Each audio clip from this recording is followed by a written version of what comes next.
Welcome back to another episode of Truth is Treason TV. I am your host, Kevin Hayden, and today we're going to be talking about shipping containers and different uses for them.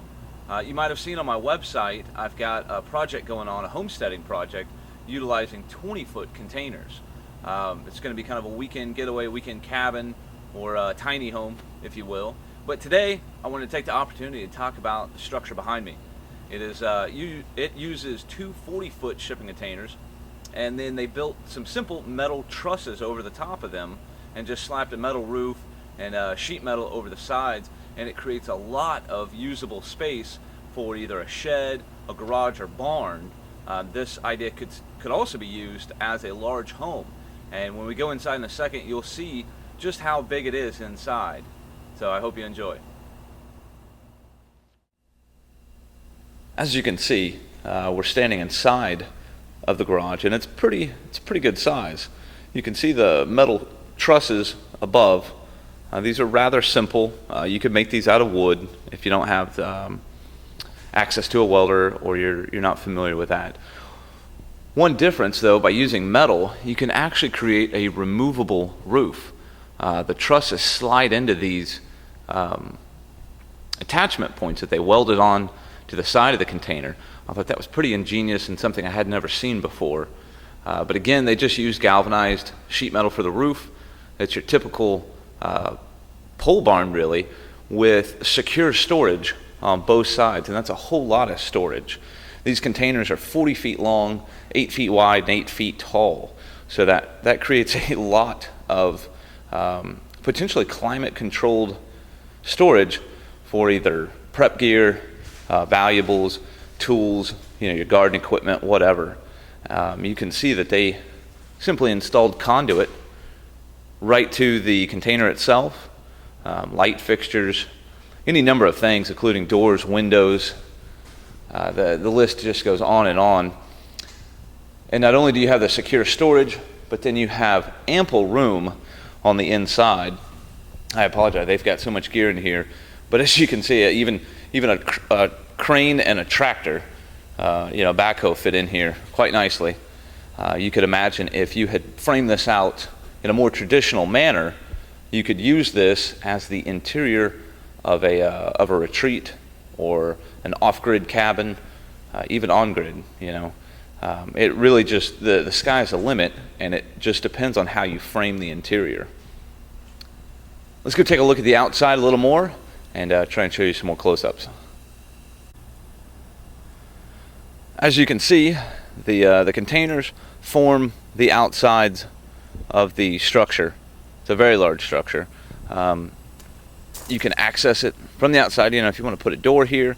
And even if you didn't want to go to that trouble, you have perfect access from the front without having to go inside. You could also weld these shut, or even skin these over with corrugated sheet metal to complete the finish if you just didn't want it to look like shipping containers. As you can see, the roof provides plenty of air the way that they did this. Like I said, this is about the simplest way to do it. You can also barely see a ventilation turbine that they installed there to help air circulate inside of this office and storage portion. The great thing about using a metal box, though, if you ever need to add storage, you can just weld stuff to it.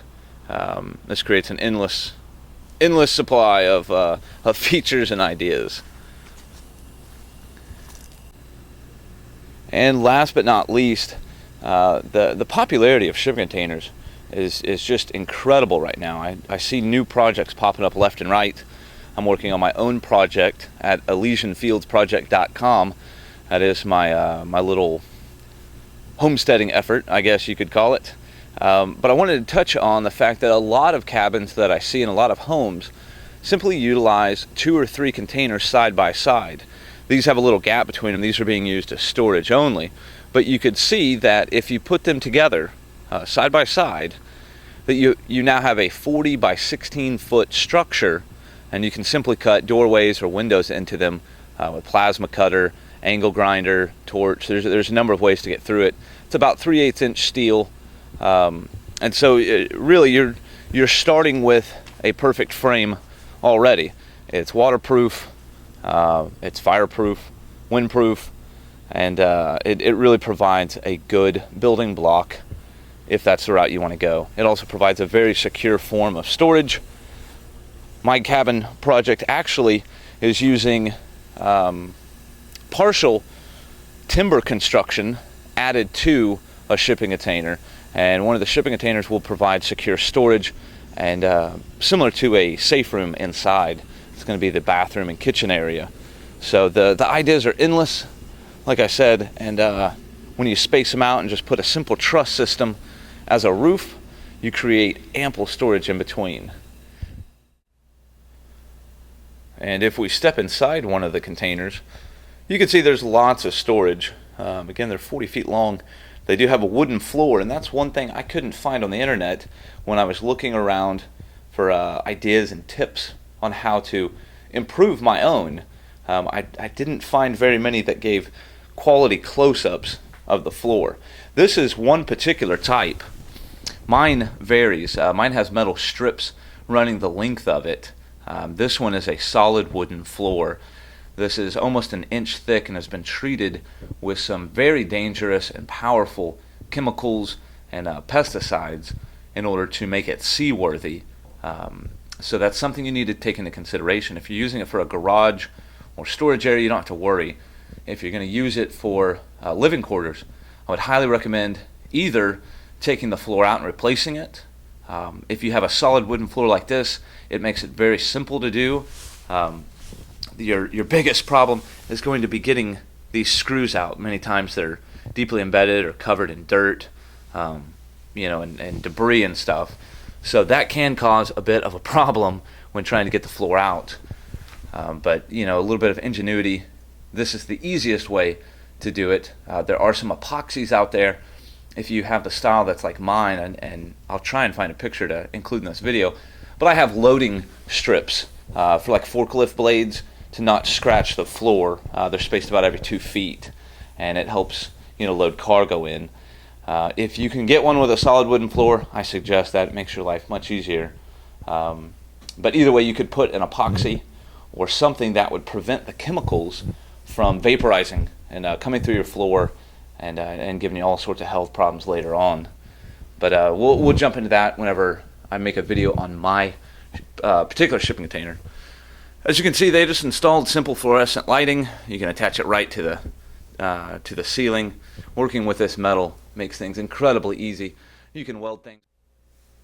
And last but not least, one thing I could never find when looking online was how to build a door. I'd seen some people use angle iron. I'd seen some people frame it out in wood. This particular one, while not done very well, again, it's just for a storage, they just framed it out in wood. It's pretty simple. They were using 2x4s and traditional doors. It's really nothing that spectacular, and then some trim over the top of it just to finish it out. This was a quick and dirty job here, but it might give you some ideas. Once you cut your doorway out, you can frame it in a traditional sense, and you don't always have to weld metal frames into it. I would recommend that if you're going to be using it as a home or a secure storage area. So there you have it. A little bit about the uses of shipping containers for storage or barn ideas, and I hope you found it useful. I'll be coming out with a whole lot of short little videos like this one. I'm still working on truthistreason.tv, trying to build some of the back end and change some of the code there. So I hope you bear with me and try and follow it, like on Facebook, and definitely subscribe on YouTube. Again, I am Kevin Hayden, and this has been another episode of truthistreason.tv.